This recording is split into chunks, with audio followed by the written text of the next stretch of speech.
Did I set the wrong time?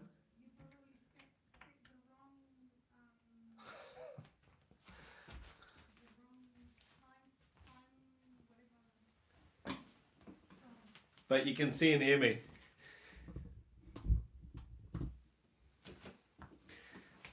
Hey, as per normal, guys, hit me with a comment if you can see and hear me. It looks like I've scheduled this for the wrong time. So yeah, that's fun, isn't it? One day I'll master these live lessons. I'll just wait for the first comment. And it'd be nice if you could see around the pad area.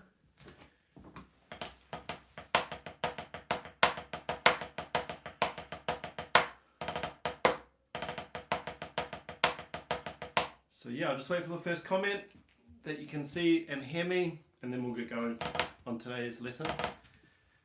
Big hug from Santiago, Chile. Hola! I'm wearing my Chile jersey today. Hi from France. Hey, looks like we're all good. Okay, so this is the third lesson of my live lessons for the foundation course. And one thing is we don't use sticks or pads in this foundation course. We're just going to use our hands on our knees, as you would have seen if you did the first two lessons. Now, just a quick recap. On the first two lessons, we covered the three fundamental rudiments: singles or single stroke roll, doubles, double stroke roll, and paradiddles, or also known as the single paradiddle. Now, today we're just going to focus on one of those rudiments because we've got quite a complicated topic. So we're just going to focus on one, and that is the singles. So I'm just going to pop this away. Subdivisions, man, this one really puts people in a spin. And if you leave today's lesson knowing what subdivisions are, that's my hope for you. If you leave today's lesson knowing what subdivisions are, you know, no, I got to be careful what I say here. You've got some really valuable knowledge, put it that way. Now, I'm going to demonstrate the exercise that we're going to use to showcase subdivision and hopefully teach you what it is. I'm going to play the exercise first. So this is singles. Now, started at 50 BPM. We're going to go up to 60 today. Second lesson was at 55. So 60 BPM, or 60 beats per minute. So a click every second. It's going to sound like this, if I can find it. So this is the exercise. 1, 2, 3, 4. 1 and 2 and 3 and 4 and 1 E and a 2 E and a 3 E and a 4 E and a. Now what I'm doing there is I'm playing quarter notes, eighth notes, and 16th notes. But importantly, I'm subdividing. It's all at the same tempo. More on this in a little bit. Here's the exercise again. Join in if you think you're ready. 2, 3, 4. 3, 4. 1, 2, 3, 4. 1, 2, 3, 4. Back to the start.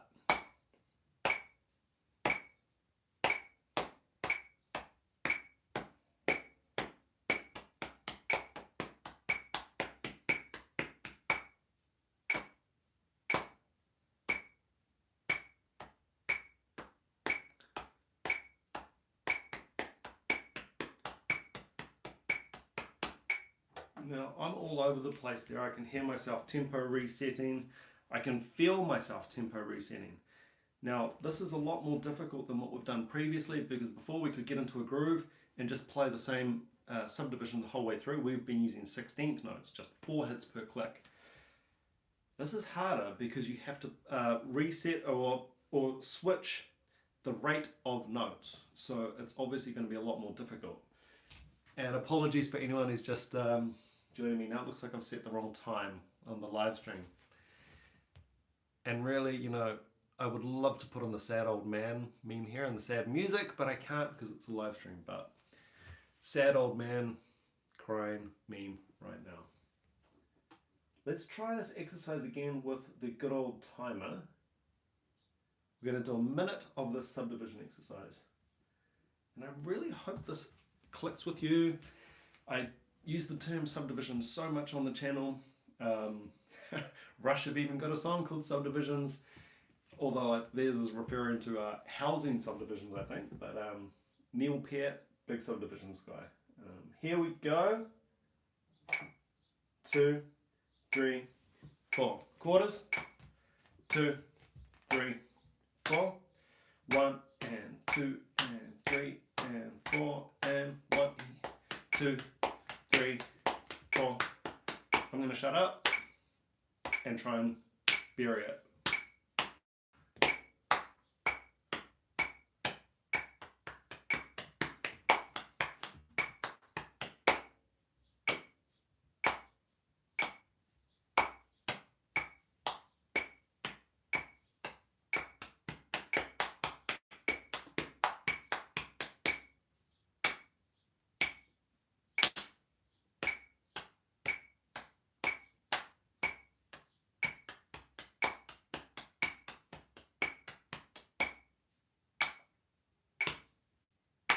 Been very successful.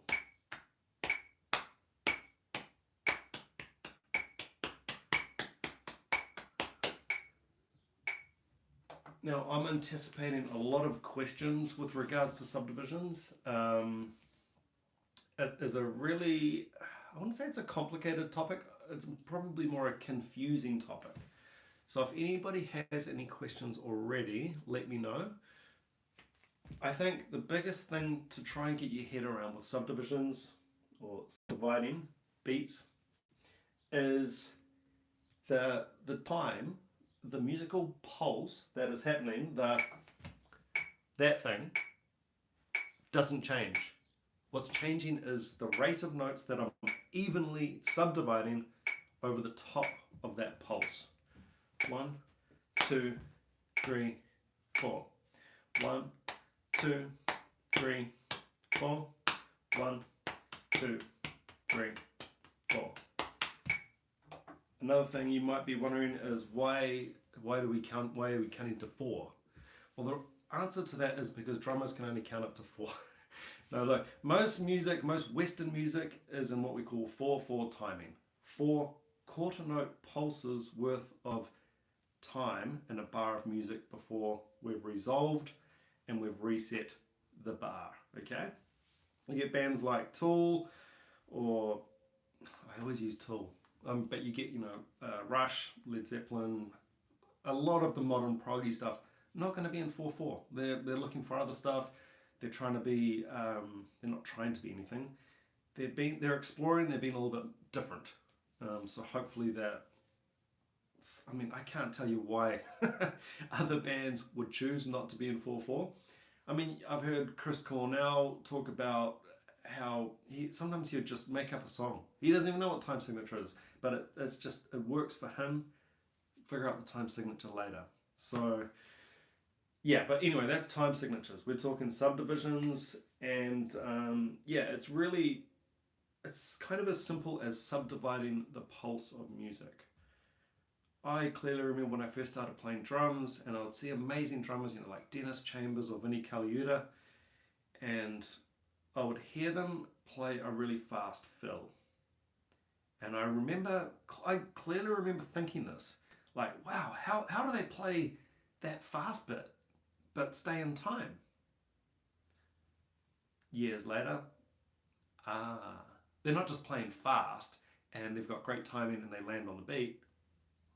No, they're subdividing the beat. They know exactly where they are. Now we could have other subdivisions. So today we're using quarters, eighths, and sixteenths.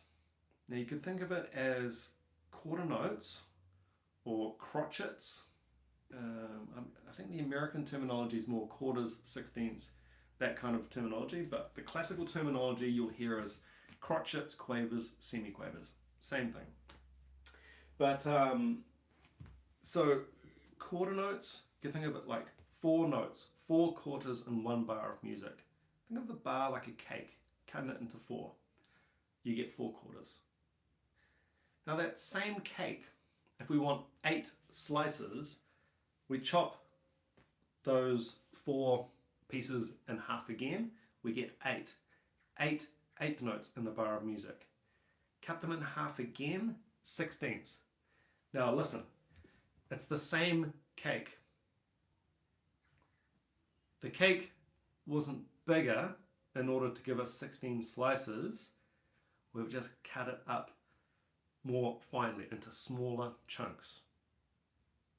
So hopefully my analogies, I feel like cake now, but hopefully my analogies, something might drop for you. I mean, I remember, just like, hearing about this stuff and cake? What are you talking about? What's that got to do with drums? Whatever works for you, but it's musical pulse divided into smaller chunks. We could keep going higher. We got up to 16th notes. We could keep going. 16th note triplets, 32nd notes, 64ths, 128ths. You can just keep going higher and higher, which essentially is a faster grouping of notes related to that original pulse. There's going to be a point where it's just silly and it's not going to make any musical sense most of the time. And yeah, actually triplets, we're going to have a whole lesson on triplets. So yeah, that's kind of a different topic. But let me know if that's just completely clear as mud and you know exactly what I'm talking about. Like, damn, I know all about subdivisions now. Or if you want some further clarification. So I will open up the floor. Are there any questions? Subdivisions. Actually, I'm going to play the exercise for you a little bit more, just so you can hear it. Quarter notes first. 2, 3, 4. Eighth notes. 2 and 3, 4. 16ths. 2 E and A, 3 E and A, 4 E and A. Why do you count like that? What are 1 E and what is all that about? So that's further sort of subdividing thought, I guess. The numbers, think of it like this. The numbers don't change. The 1, 2, 3, 4 is always there. If I want to add in further notes around those numbers, I can't go 1, 2, 3, 4. 1, 2, 3, 4, 5, 6, 7, 8. 1, 2, 3, 4, 5, 6, 7. I can't do that. That's breaking the rules of music because this hasn't changed. The numbers haven't changed. The amount of notes I've played superimposed over the top of those has changed. That's why we get 1, 2, 3, 4. 1 and 2 and 3 and 4 and 1 E and A, 2 E and A, 3 E and A, 4 E and A. And that's getting into different note values. So we can't have, if we're playing in 4/4, we can't count to more than 4. You guys look confused. I can see you. Really confused out there at the moment. Just hit me with any questions or we'll sign off with this subdivision exercise that will hopefully keep you, I don't know if this is the kind of thing that's going to keep you entertained for the day. It's the kind of thing to try out. Add it into part of your practice routine. Obviously you could do this on a pad. Kind of does require a metronome. I mean, playing subdivisions with no metronome. Oh, here we go. So you're playing in between the beats. Brian Yates, yep, 100%. Yep, that's what it is. It's like when you hear someone play a really fast drum fill, but the song's quite slow, and you think, whoa, where did that come from? How have they got the timing to execute that? They're subdividing. Maybe not even, consciously. It might just be a thing that they know how to do from listening to records, or their favorite drummer, but either way they're subdividing. Yeah. But yeah, I would definitely recommend doing this with a metronome. Probably said every live lesson. I use the free app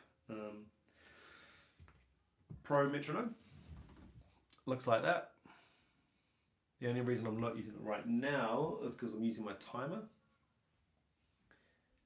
So yeah, using this extra metronome for the live lessons.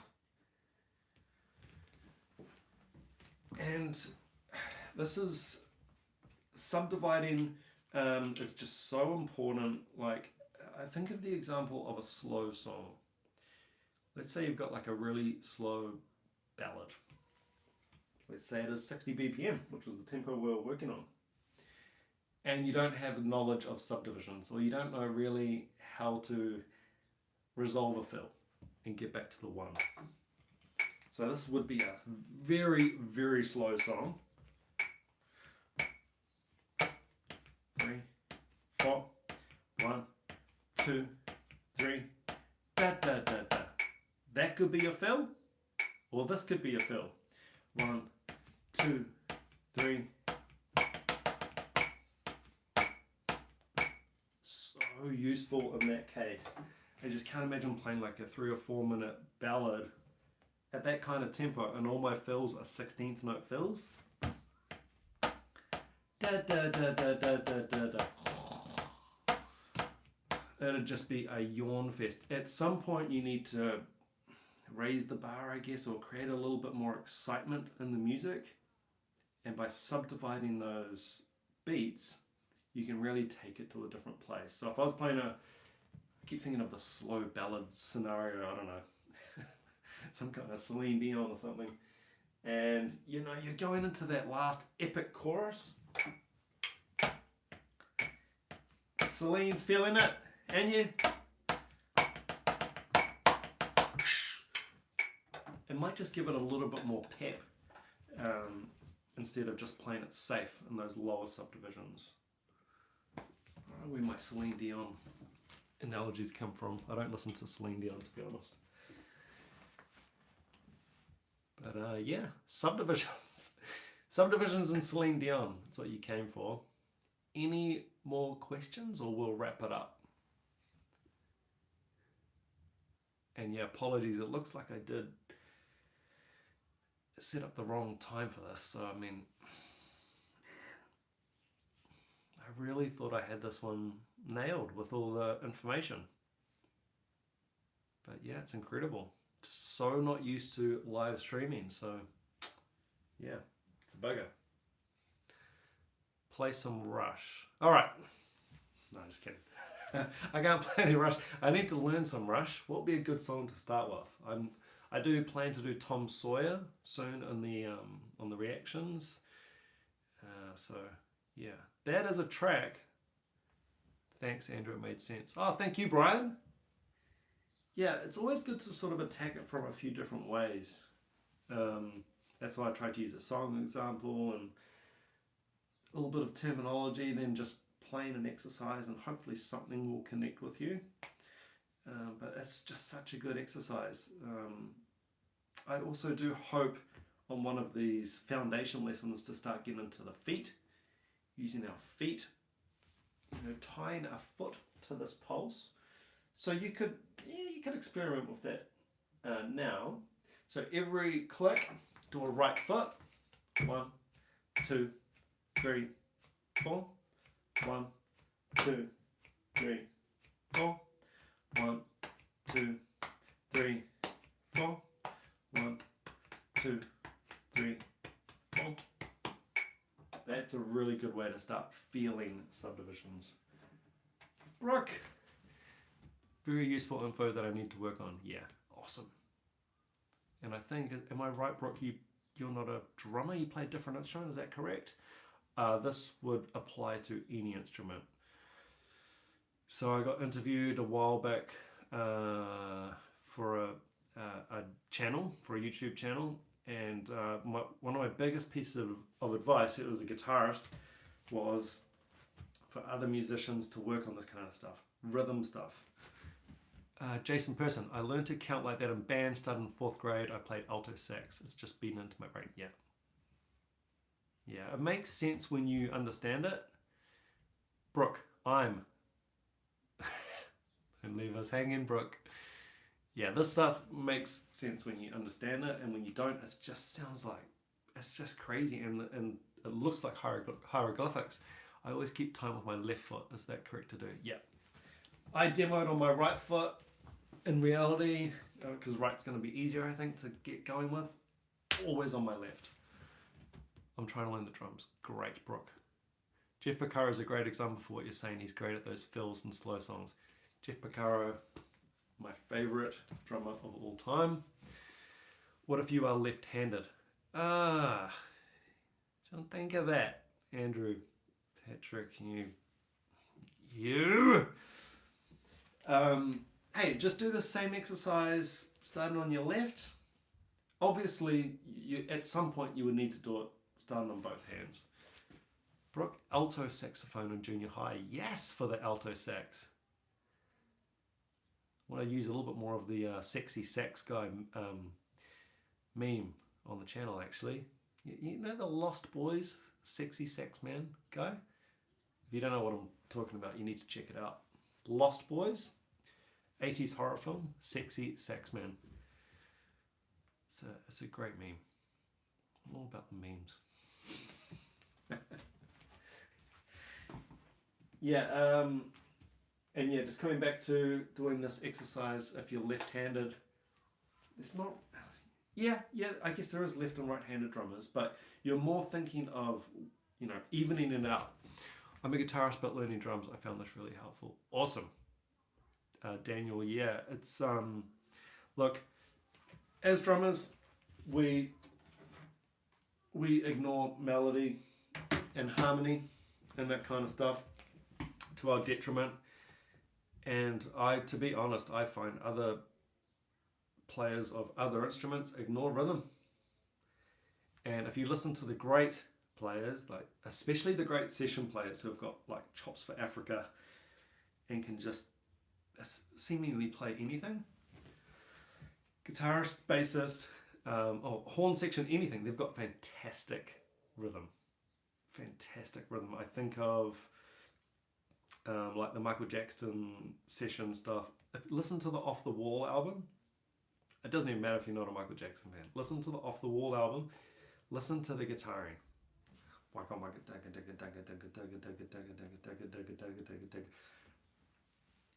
Playing the drums on the guitar.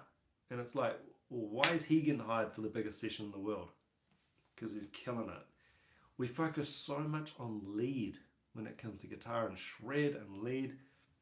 Don't forget about the rhythm. If you want to get hired, don't forget about the rhythm. That's it. Make a good t-shirt. If you want to get hired, don't forget about the rhythm. I learned to play open-handed and crossed over to strengthen my weak hand. Okay, so you're a lefty, Brian? Yeah?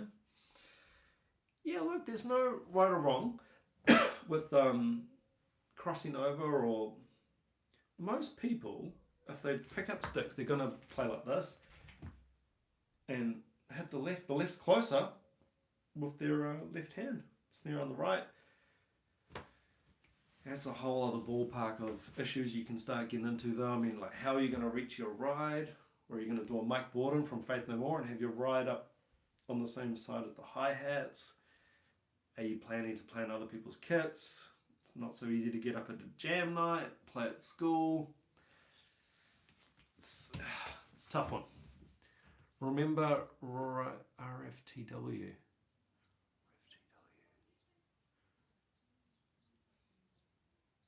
Not sure I do, actually, to be honest, Brock. I'm a righty, so my left hand is weak. Sorry. Oh, okay. Yeah. I mean, you just got to do all of these exercises both sides. I've been doing everything on the right. Most people are right-handed. But clearly, yeah, do them both sides. If you get it nailed and you understand the concept, just translate it over to your weak side. But to be completely honest, I find my left is just never as good as my right. Might never be as good as my right, but we can do our best. But yeah, if that's about it, if that's all the questions, it seems like I've explained this okay. A few comments saying, yep, they get it. Should we play out with one more? Eh? Eh? Play out with one more exercise. Get my timer ready. Get my metronome ready. So if you're following along, you know what? I'm going to play this one's left hand lead. Left hand lead means I start the exercise on my left. All the clicks are going to be on my left. Okay, here we go.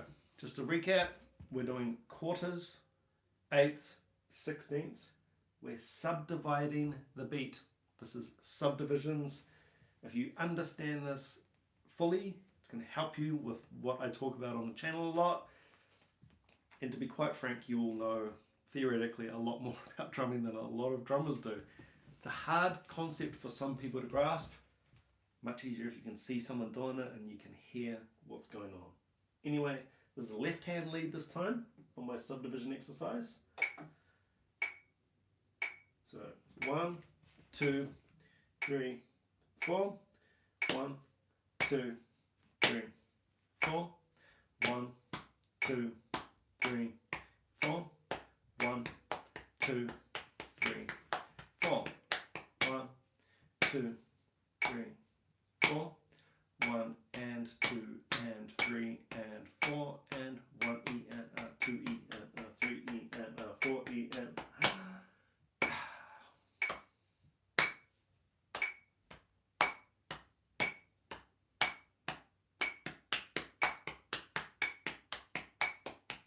bury the metronome.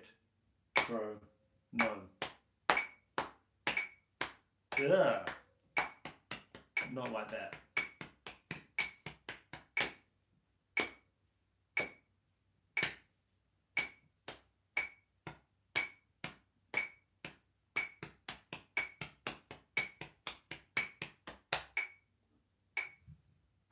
So when I pulled that stank face at myself just then,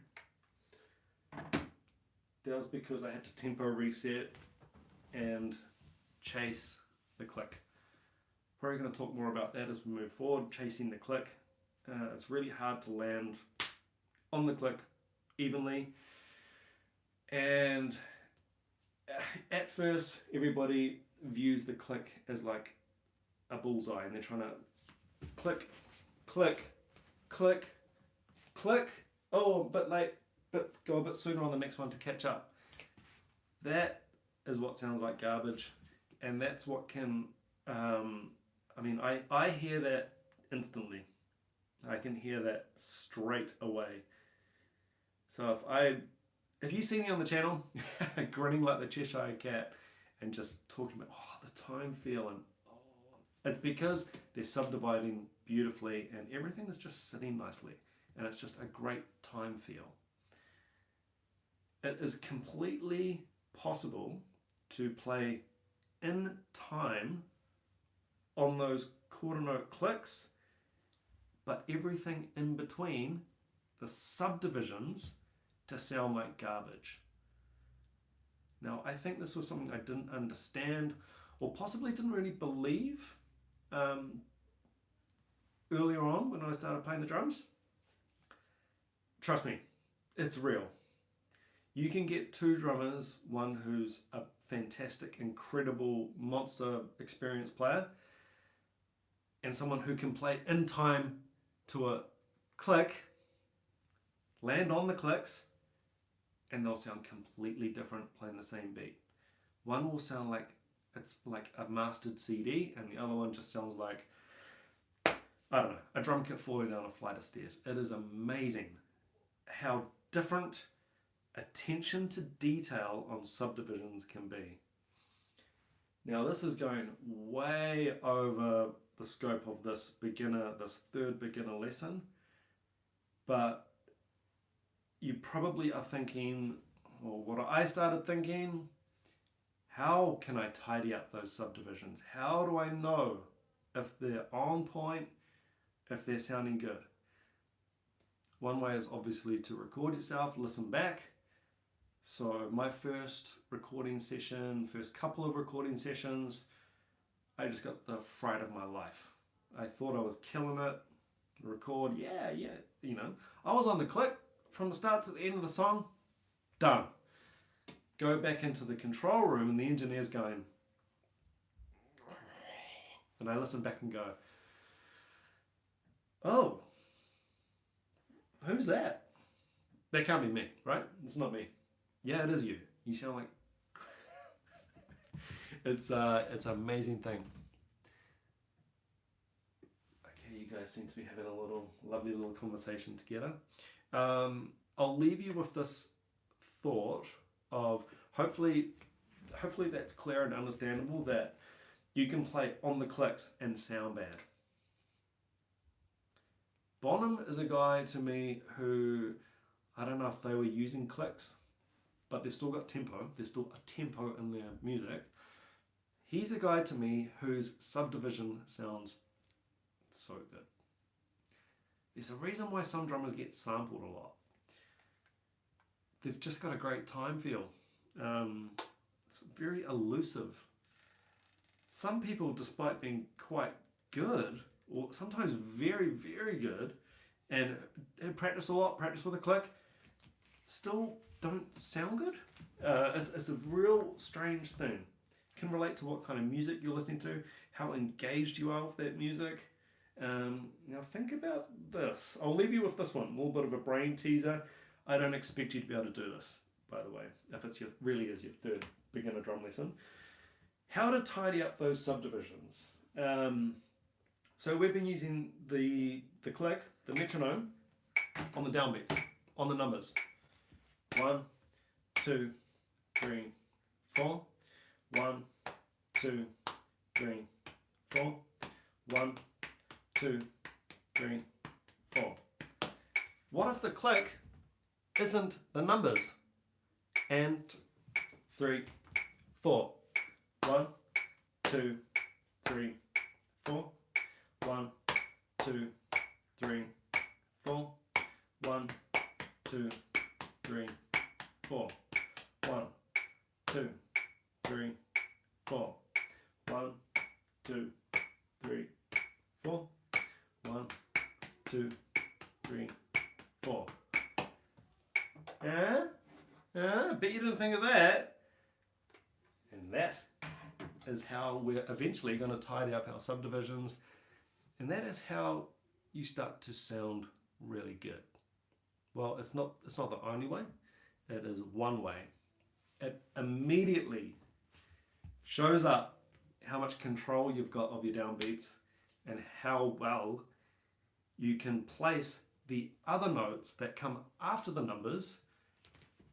It immediately shows that. Not most people, 100% of people are going to fail first time they do this, because they're not used to thinking of the outsourced pulse of music as not being the 1, 2, 3.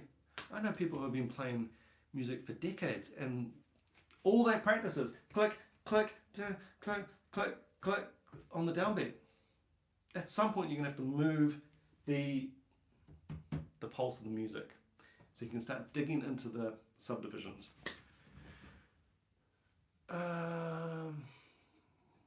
And I think, we've been going for 34 minutes. Look at that. Just about ready to sign off. Any last requests, comments, complaints? Anyone want to pull a Karen and complain to the YouTube manager? Now is your chance. Really can't believe my wife shouted out when I started this. You set the time wrong. It's just like, oh God, I need a PA. I need a PA who can schedule a live lesson. Anything else? All right. Well, I'm really glad you could join me for this live lesson, and I will see you on the next one. Take it easy. Love you all. Ciao.